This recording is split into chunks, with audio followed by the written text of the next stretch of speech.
तो बच्चों last class में हमने देखा था कि आखिर वर्गीकृत आंकड़े के अंदर माध्य निकालने का कुल कितना फॉर्मूला होता है, कुल कितना विधि होता है। तो मैंने आपको ऑलरेडी बताया था कि वर्गीकृत आंकड़े में माध्य निकालने का अपने पास कितना 3 विधि होता है, ठीक है ना। तो तीनों विधि को हमें क्या करना है भाई, बारी बारी से तीनों विधि को देखना पड़ेगा ना। पहला कौन सा विधि होता है, प्रत्यक्ष विधि, दूसरा कल्पित माध्य विधि और तीसरा कौन सा, पग विचलन विधि, है ना। और ये तीनों विधि क्या है, ये तीनों विधि है वर्गीकृत आंकड़े में समांतर माध्य निकालने के लिए। तो आपको एग्जाम में जरूरी नहीं है इसमें से तीनों में से किसी भी विधि से कह सकता है कि क्या करना है बताइए, माध्य निकालना है। तो आप आराम से निकाल सकते हैं। कब, जब इस वीडियो को आप लास्ट तक देखेंगे तब निकाल पाएंगे, क्योंकि इस वीडियो के अंदर हम लोग अभी तीनों मेथड का बहुत अच्छे तरीके से डिस्कस करने वाले हैं, ठीक है ना। तो इसलिए प्लीज लास्ट तक बने रहिएगा, बीच में आपको स्किप नहीं करना है, लगातार वीडियो को बहुत अच्छे से कंसंट्रेट होके देखते चले जाना है। चलिए सबसे पहले विधि की हम लोग चर्चा करते हैं। देखिए सबसे पहला विधि जो कौन सा विधि है, प्रत्यक्ष विधि। प्रत्यक्ष विधि से समांतर माध्य निकालने के लिए वर्गीकृत आंकड़े में जो फॉर्मूला होता है वो फॉर्मूला होता है सिग्मा एफ एम अपॉन में क्या, सिग्मा एफ, ठीक है ना। सिग्मा एफ एम अपॉन में सिग्मा एफ, ये फॉर्मूला होता है। अब इसमें बारी बारी से एक एक चीज को हमें देखना पड़ेगा कि आखिर ये सिग्मा एफ एम क्या होता है, सिग्मा एफ क्या होता है। देखिए सबसे पहले सिग्मा का मतलब तो मैंने ऑलरेडी आपको बताया था, ये जो साइन होता है ना, ये जो साइन होता है पूरे स्टैटिक्स के अंदर, इसका मतलब ही होता है सम। इस तरीके से जो साइन होता है इसको मैंने क्या बोला था, सिग्मा, ठीक है ना। इसका सिग्मा का मतलब क्या होता है, योग। पूरे स्टैटिक्स में आप ये समझ लीजिए सिग्मा का मतलब क्या होता है, योग होता है। अब ये सिग्मा जहां पे भी लगा हुआ रहेगा उसका योग निकालेंगे, सिग्मा जिस भी चीज से पहले लगा हुआ रहेगा उसका योग निकालेंगे। चलिए बारी बारी से समझते हैं एक एक चीज को, फॉर्मूले के अंदर जो चीजें हैं वो आखिर क्या है और इसको कैसे हम लोग फाइंड करेंगे। देखिए सबसे पहले आप m का मान समझिए। m क्या है, ये वर्ग चिन्ह है, ठीक है ना। वर्ग चिन्ह जिसको हम लोग क्या कहते हैं, मध्य बिंदु कहते हैं, ठीक है। देखिए मध्य बिंदु निकलता कैसे, क्योंकि अपने पास वर्गीकृत आंकड़े की बात कर रहे हैं ना। तो वर्गीकृत आंकड़े में देखिए कुछ इस तरीके से आंकड़ा आपके पास दिया हुआ रहता है, ये वर्ग अंतराल होता है और बारंबारता होता है, इतना आंकड़ा आपके पास दिया हुआ रहता है। तो इस वर्ग अंतराल के अंदर मध्य बिंदु भी होती है, जो मैंने ऑलरेडी आपको पिछले क्लास में भी बताया था। और मध्य बिंदु हम लोग कैसे निकालते हैं, तो देखिए मध्य बिंदु जो है ना हम लोग निकालते हैं उच्च सीमा और निम्न सीमा दोनों का योगफल करके 2 से भाग देते हैं। उच्च सीमा और निम्न सीमा को जोड़ के किससे भाग देते हैं हम लोग, 2 से भाग दे देते हैं, तो मध्य बिंदु का मान निकल जाता है। क्योंकि ये हर एक वर्ग का जो मध्य बिंदु होता है ना वो अलग अलग होता है, तो अलग अलग आराम से निकाल सकते हैं। अब देखिए सिग्मा एफ एम है, तो सिग्मा का मतलब क्या है, योगफल, एफ का मतलब बारंबारता है, एम का मतलब मध्य बिंदु। मतलब बारंबारता और मध्य बिंदु के गुणनफल का कुल योग निकालना है, ठीक है ना। सिग्मा एफ एम का मतलब क्या हो गया, बारंबारता और मध्य बिंदु के गुणनफल का कुल योग। अब उसके बाद सिग्मा एफ की बात करें तो सिग्मा एफ, एफ का मतलब क्या होता है, बारंबारता, इसलिए इसका मतलब क्या होगा, बारंबारता का कुल योग, है ना। तो ये था हमारा प्रत्यक्ष विधि से क्या निकालने के लिए, समांतर माध्य निकालने के लिए। कौन से आंकड़े के अंदर, वर्गीकृत आंकड़े के अंदर, ठीक है। चलिए एक एग्जाम्पल से समझते हैं इसको बहुत अच्छे तरीके से कि आखिर इसका कैलकुलेशन किस तरीके से होगा। देखिए अपने पास एक एग्जाम्पल है, इसका एग्जाम्पल क्या है, निम्नलिखित आंकड़ों का कौन से विधि से, तो प्रत्यक्ष विधि से क्या करना है, हमें समांतर माध्य ज्ञात करना है। निम्नलिखित आंकड़े का, ये जो आंकड़ा दिया हुआ है इस आंकड़े का क्या करना है, समांतर माध्य निकालना है। कौन से विधि से, प्रत्यक्ष विधि से। प्रत्यक्ष विधि से आपको क्या करना है, इसका समांतर माध्य निकालना है। देखिए समांतर माध्य का फॉर्मूला ऑलरेडी मैंने आपको बताया क्या होता है, सिग्मा एफ एम अपॉन में सिग्मा एफ होता है। तो आप सिग्मा एफ एम को यहाँ पे जो ये फॉर्मूला है सिग्मा एफ एम की वैल्यू को सिग्मा एफ से भाग देंगे, ठीक है ना। तो पहले ये वैल्यू निकालना पड़ेगा ना, और ये भी वैल्यू क्या करना पड़ेगा, आपको निकालना पड़ेगा। दोनों वैल्यू आपको पता होगा तो क्या करेंगे, सिग्मा एफ एम की वैल्यू को सिग्मा एफ से आराम से भाग दे सकते हैं। तो चलिए अपने पास जो आंकड़ा दिया हुआ है उसमें सबसे पहले किसकी वैल्यू निकालते हैं, सिग्मा एफ एम की, फिर सिग्मा एफ की निकालेंगे, फिर इसको आराम से भाग दे देंगे, तो अपने पास क्या निकल जाएगा, इसका समांतर माध्य निकल जाएगा। देखिए एफ एम की वैल्यू निकालने के लिए तो सबसे पहले क्या करना पड़ेगा, आपको एम की वैल्यू निकालनी पड़ेगी। एम का मतलब मैंने आपको क्या बताया, मध्य बिंदु। और मध्य बिंदु कैसे निकलेगा, हर एक वर्ग अंतराल का मध्य बिंदु तो बारी बारी से हमें निकालना पड़ेगा और अलग अलग निकल लेगा। देखिए यहाँ पे 10 से 20 है, इसका मध्य बिंदु निकालने के लिए क्या करना पड़ेगा, उस सीमा प्लस निम्न सीमा करेंगे तो 30 हो जाएगा, 30 को 2 से भाग देंगे तो कितना हो जाएगा 15। अब इसी तरीके से 30 20 50 और 2 से भाग देंगे तो कितना निकल जाएगा 25। अब 40 30 कितना 70 और 2 से भाग देंगे तो कितना निकल जाएगा 35। अब उसके बाद 50 40 90 2 से भाग देंगे तो कितना निकल जाएगा 45। ठीक है ना। इस तरीके से हमने क्या कर लिया, बारी बारी सभी वर्ग के जो मध्य बिंदु है उसको निकाल लिया। मध्य बिंदु बोलिए या वर्ग चिन्ह बोलिए, दोनों बराबर ही होता है। अब देखिए मध्य बिंदु मैंने निकाला है, अब चूंकि मुझे निकालना क्या है, सिग्मा एफएम निकालना है, क्योंकि माध्य का जो फॉर्मूला होता है प्रत्यक्ष विधि से क्या होता है, सिग्मा एफएम अपॉन में क्या, सिग्मा एफ, है ना। तो एफएम की वैल्यू निकालने के लिए सिग्मा एफएम का मतलब एफ और एम को पहले मल्टीप्लाई करेंगे, उसके बाद तो उसका कुल योग निकालेंगे। ठीक है, तो एफ और एम को हमें क्या करना पड़ेगा, बारी बारी से मल्टीप्लाई करना पड़ेगा और उसके बाद फिर क्या कर लेंगे, उसका कुल योग निकाल लेंगे तो सिग्मा एफएम निकल जाएगा, है ना। चले तब अब क्या करना है, एम की वैल्यू निकाल लिया, एफ की वैल्यू हमारे पास ऑलरेडी है, तो दोनों को क्या कर लेंगे हम लोग, मल्टीप्लाई करेंगे तो 15 दूनी मतलब ये हमारे पास क्या निकल रहा है एफ एम। तो एफ एम 15 दूनी कितना निकल गया अपने पास 30, 25 पंचे कितना हो गया 125। अब उसके बाद 35 को 1 से गुना करेंगे तो 35, उसके बाद 45 चौके 5 चौके 20, 4 चौके 16 और 2 कितना हो गया 18, 180। अब इस तरीके से एफएम का मान तो निकल चुका है। अब हमें क्या करना है बताइए, एफएम का कुल योग निकालना है, जिसको हम लोग क्या कहते हैं, सिग्मा एफएम कहते हैं। तो सिग्मा एफएम की वैल्यू निकालने के लिए इसका कुल योग निकालना पड़ेगा। चलिए निकालते हैं। देखिए 125 और 35 कितना हो गया, 3 2 5 और 1 6, 160 160 30 190 और 190 19 दूनी 38, 380 370 हो गया। ठीक है ना, इसका कुल योगफल कितना निकल चुका है 370। एक बार दोबारा से चेक कर लेते हैं, मतलब यहां पे हो गया ये दोनों मिला के कितना 160, है ना, ये दोनों मिला के 160 और ये दोनों मिला के हो चुका है आपके पास 8 3 11 210, 160 और 210 तो 300 कितना हो जाएगा 70। ये हमने किस चीज का वैल्यू निकाला है, सिग्मा एफएम का वैल्यू निकाला है। अब बताइए सिग्मा एफएम का वैल्यू निकल गया, इसको किस चीज से भाग देना है, सिग्मा एफ से। सिग्मा एफ का मतलब क्या है, बारंबारता का कुल योगफल। तो सिग्मा एफ की वैल्यू निकालने के लिए बारंबारता को क्या करना पड़ेगा, जोड़ना पड़ेगा। बहुत सिंपल है, चलिए इसको जोड़ लेते हैं। तो यहां से यहां तक की वैल्यू आप जोड़ लीजिए, 5 2 7 1 8 4 कितना 12, है ना। तो 12 निकल चुका है। अब आराम से क्या कर सकते हैं, इस वैल्यू पे हम लोग यहाँ पे पुट कर सकते हैं। तो 370 और कितना हो चुका है अपने पास अपॉन में 12। ठीक है, तो 370 को 12 से भाग देंगे तो 12 तिया कितना हो गया 36, है 12 तिया 36, 1 पर 0 नहीं लगेगा तो क्या हो जाएगा 0। पॉइंट क्या करना पड़ेगा, अब एक और 0 देंगे तो 100, तो 12 8 कितना हो जाएगा 96, 4 पर 0 तो 12 तिया कितना 36, मतलब 30.83 ये अपना क्या निकल चुका है, माध्य निकल चुका है। तो हम लोग यहाँ पे क्या लिख सकते हैं, समांतर माध्य बराबर में क्या 30.83 ये वैल्यू निकल चुका है और ये आंसर हो चुका है। किस विधि से बताइए मुझे, ये निकल चुका है प्रत्यक्ष विधि से वर्गीकृत आंकड़े का माध्य। इसी तरीके से आपको बनाना है, कैलकुलेशन बस यही है, इसमें और ज्यादा कुछ भी आपको करने की जरूरत नहीं, बहुत आसान है। देखिए आंकड़ा आपके पास ऑलरेडी इतना सारा दिया हुआ रहेगा, यही है, ये वर्गीकृत आंकड़ा है। और इसको मैंने बोला भी था आपको कि हमेशा क्या कर लीजिए, आप तीनों आंकड़े को पहचानने के लिए सीख लीजिए, क्योंकि देखिए आपसे बोला नहीं जाएगा कि निम्नलिखित वर्गीकृत आंकड़े में, आपको सीधा बोला जाता है कि निम्नलिखित आंकड़ों में क्या करना है, समांतर माध्य निकालना है। तो देखिए भाई सबसे पहले आप तो आंकड़े को पहचानने के लिए सीखेंगे, तब ना उसके हिसाब से आप फॉर्मूले का इस्तेमाल करके उसका माध्य निकालेंगे। तो मेन चीज यही है, सबसे पहले क्या करना पड़ेगा, आंकड़े को आपको सीखना पड़ेगा कि आंकड़ा पहचानने के लिए आना चाहिए कि आंकड़ा आखिर किस में है। तो आंकड़े के तो 3 ही रूप होते हैं, एक क्या, पहला व्यक्तिगत और दूसरा क्या बताइए अवर्गीकृत और तीसरा वर्गीकृत। ये 3 प्रकार के आंकड़े होते हैं। तो अपने पास आंकड़ा देखने से ही क्या लग रहा है, ये कौन सा आंकड़ा है, वर्गीकृत आंकड़ा है। तो वर्गीकृत आंकड़े में हमने ऑलरेडी बोला था कि 3 तरीके से माध्य निकाला जाता है, 3 विधि होता है।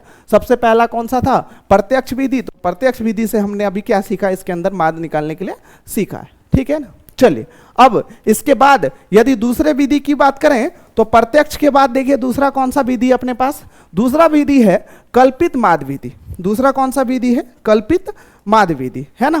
तो इसको हम लोग क्या कर सकते हैं बताइए, कल्पित माध्य विधि से माध्य निकालने के लिए सीखना है। तीनों विधि से बारी बारी से सीखना है। तो अभी ये दूसरा विधि है और ये दूसरा विधि किसके अंदर, वर्गीकृत आंकड़े के अंदर। देखिए बार बार मैं चीज़ों को इसलिए रिपीट करता हूँ कि एटलीस्ट आप लोग यदि सुनेंगे और देखेंगे ना तो आपको सुनने से भी क्या हो जाएगा, कई बार चीज़ें जो है आराम से माइंड में सारी चीज़ें बैठ जाती है।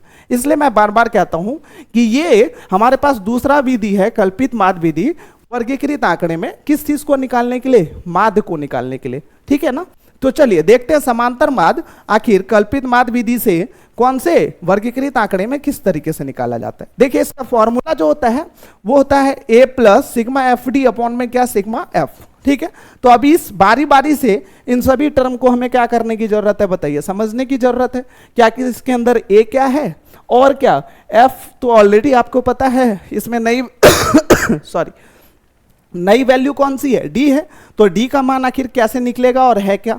उसके अलावा सिग्मा एफ तो ऑलरेडी आपको पता है भाई, सिग्मा एफ कैसे निकालेंगे बताइए, बारंबारता का कुल योगफल निकालना है तो आराम से निकाल सकते हैं हम लोग। तो इसमें सिर्फ नई वैल्यू कौन सी है, डी की वैल्यू है। अब देखिए डी का वैल्यू यदि आपको पता चल जाता है तो एफ से आप क्या करेंगे, डी से आराम से मल्टीप्लाई कर लेंगे तो एफ डी निकल जाएगा। अब उसके बाद इससे पहले चूंकि सिग्मा लगा हुआ है तो सिग्मा का मतलब तो आपको पता ही है कि क्या करना है, एफ डी का कुल सम निकालना है, योगफल निकालना है। तो पहले एफ डी निकालेंगे तो उसका कुल सम तो निकल ही जाएगा, योगफल तो निकल ही जाएगा। चलिए बारी बारी से यहाँ पे एक एक चीज को पहले देख लेते हैं। देखिए ए का मतलब ए प्लस था ए का मतलब होता है कल्पित माध्य, है ना। ए का मतलब क्या होता है, कल्पित माध्य।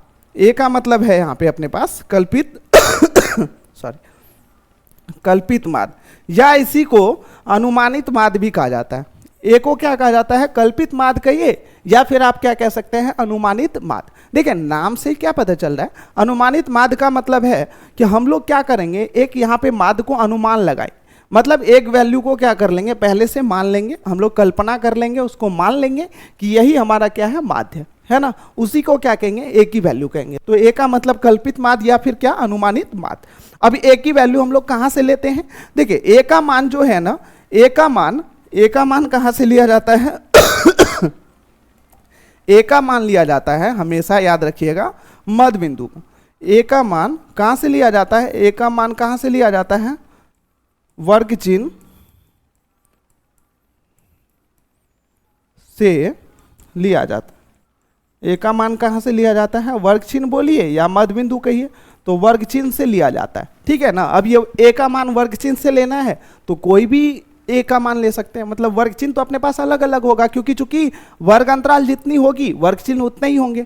तो उसमें आप आखिर आप कौन सा लेंगे, तो आपके पास ऑप्शन है कि आप कोई भी ए का मान ले सकते हैं। मतलब पहले ये कोई भी आप अनुमान लगा सकते हैं कि ये हमारा क्या है, माध्य।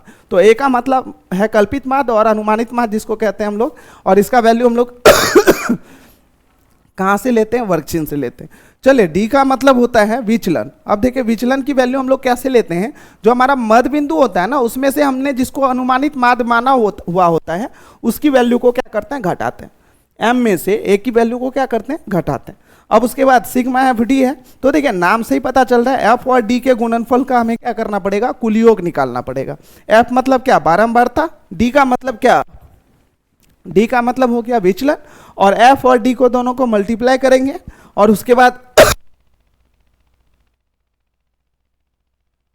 एफ और डी को क्या कर लेंगे, दोनों का गुणनफल करेंगे और उसके बाद उसका कुल योगफल निकालेंगे, ठीक है।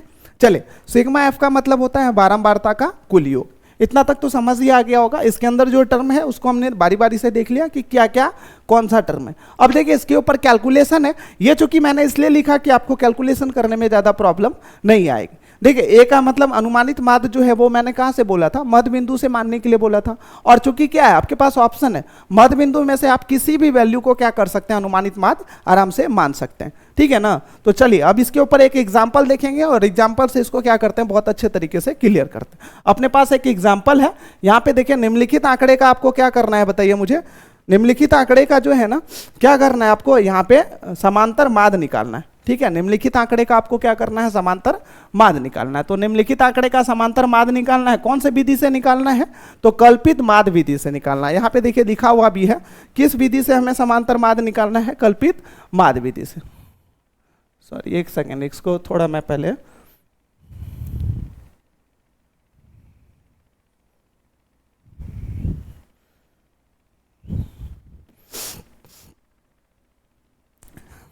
देखिए तो यहां पे क्या करना है, इसमें ये जो अपने पास आंकड़ा है इसका हमें क्या करना है, कौन सी विधि से, तो कल्पित माध्य विधि से क्या करना है, समांतर माध्य निकालना। इसका जो दूसरा विधि है उस विधि से हमें क्या करना है, समांतर माध्य निकालना। तो देखिए समांतर माध्य निकालने के लिए इसका फॉर्मूला तो ऑलरेडी हमने देख ही लिया है, a plus sigma F D upon में क्या है, सिग्मा एफ है। चलिए फॉर्मूला को थोड़ा और हम लोग क्या कर लेते हैं, साफ कर लेते हैं यहाँ पे जो मैंने ये लिखा हुआ। चलिए कितना है, a plus sigma F D upon में क्या, सिग्मा एफ। अब इसके हिसाब से चलना है। सबसे पहले मुझे कौन सी वैल्यू लेनी है, a की वैल्यू लेनी है।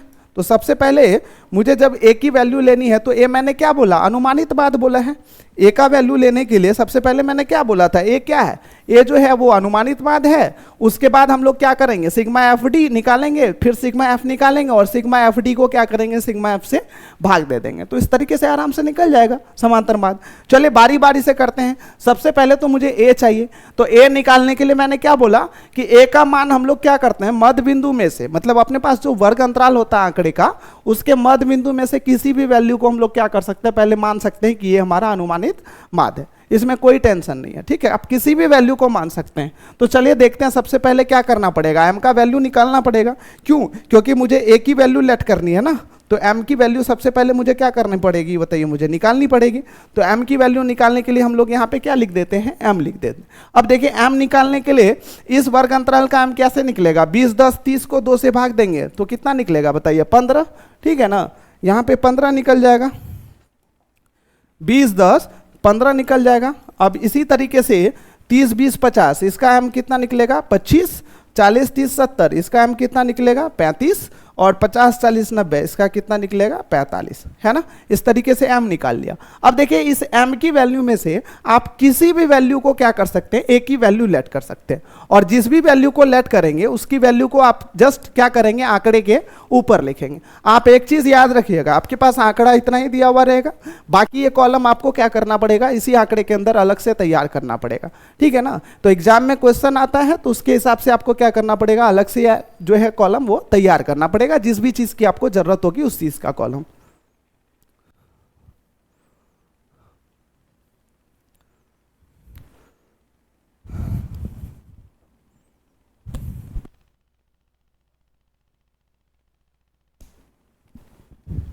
चलिए तो m का वैल्यू हमने निकाल लिया है। अब a की जगह पे हम लोग क्या कर सकते हैं, किसी भी वैल्यू को लेट कर सकते हैं। तो हम एक काम करते हैं, यहाँ पे 25 लेट कर लेते हैं, ठीक है ना। तो a की वैल्यू हमने जिसको लेट किया है उसको ऊपर लिख दिया 25। अब देखिए हमें क्या निकालना है, d निकालना है। d का मतलब क्या है, विचलन। और ये विचलन कैसे निकलता है, m में से a की वैल्यू को हम लोग क्या करते हैं, लेस करते हैं, ठीक है ना। तो d निकालना था, और d है क्या, विचलन है, तो इसलिए विचलन की वैल्यू को हम लोग कैसे निकालेंगे, बताइए। यहाँ पे d की वैल्यू को कैसे निकालेंगे, m में से a की वैल्यू को लेस करेंगे। तो देखिए d का वैल्यू बारी बारी से, m अपने पास 15 है, a की वैल्यू को लेस करेंगे -25, तो 15 - 25 कितना हो जाएगा, माइनस में 10। 25 में से 25 को लेस करेंगे तो 0। m कितना, 35 में से 25 लेस होगा तो प्लस में 10। 45 में से 25 लेस होगा तो प्लस में कितना हो जाएगा, 20।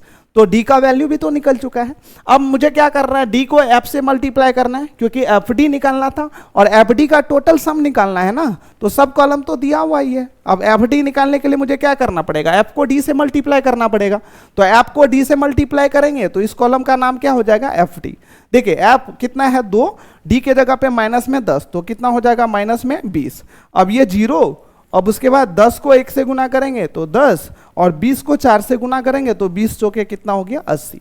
अब हमें क्या करना है, यहाँ पे देखिए, अब इसका क्या करना है, सिग्मा एफ डी निकालना है। तो सिग्मा एफ डी निकालने के लिए हम लोग यहाँ पे आराम से क्या लिख सकते हैं, सिग्मा एफ डी का मान जो है वो यहाँ पे लिख लेंगे। अब उसके बाद मुझे चूंकि सिग्मा एफ भी चाहिए तो सिग्मा एफ का मान यहाँ पे लिख लेते हैं। तो 4 1 5 5 10 2 कितना हो गया है, 12। और सिग्मा एफ डी का मान देख लेते हैं, तो 80 10 90 में से 20 चला जाएगा तो कितना निकल जाएगा, 70। ठीक है, तो सिग्मा एफ डी और सिग्मा एफ का मान तो निकल ही चुका है, ए का मान हमने ऑलरेडी मान लिया है। तो तीनों वैल्यू अपने पास आ चुका है। अब सिर्फ हमें क्या करने की जरूरत है, कैलकुलेशन करने की जरूरत है। जो फॉर्मूला है उसके ऊपर बैठाएंगे और आराम से इसका क्या कर देंगे, कैलकुलेशन। तो देखिए अब यहाँ पे हम लोग क्या लिखेंगे, बताइए। यहाँ पे हम लोग जो है अब वो क्या लिखेंगे, यहाँ पे लिखेंगे, हमें चूंकि क्या करना है, समांतर माध्य निकालना है। तो समांतर माध्य निकालना है तो हम लोग क्या कर लेंगे, डायरेक्ट यहाँ पे फॉर्मूला लगाते हैं। किस चीज का, समांतर माध्य का। तो देखिए समांतर माध्य निकालने के लिए हम लोग यहाँ पे लिखेंगे समांतर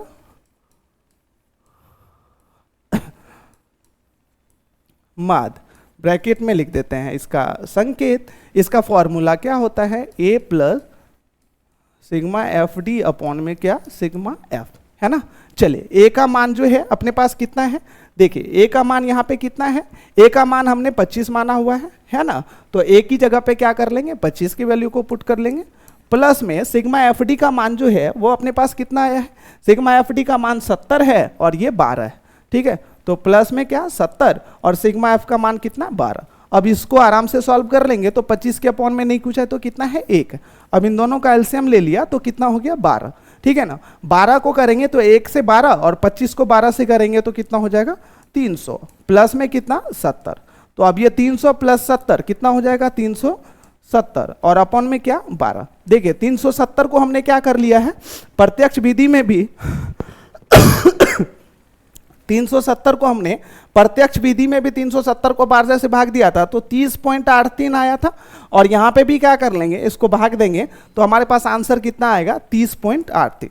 तो 30.83 देखा, मतलब क्या, आप भाग देख के भी इसको चेक कर लीजिएगा। मतलब देखिए प्रत्यक्ष विधि से भी अपना आंसर समांतर माध्य का कितना 30.83 और उसके बाद हमने देखा दूसरा विधि जो अपने पास कल्पित माध्य विधि है, उससे भी अपने पास जो समांतर माध्य का आंसर है वो कितना आया है 30.83।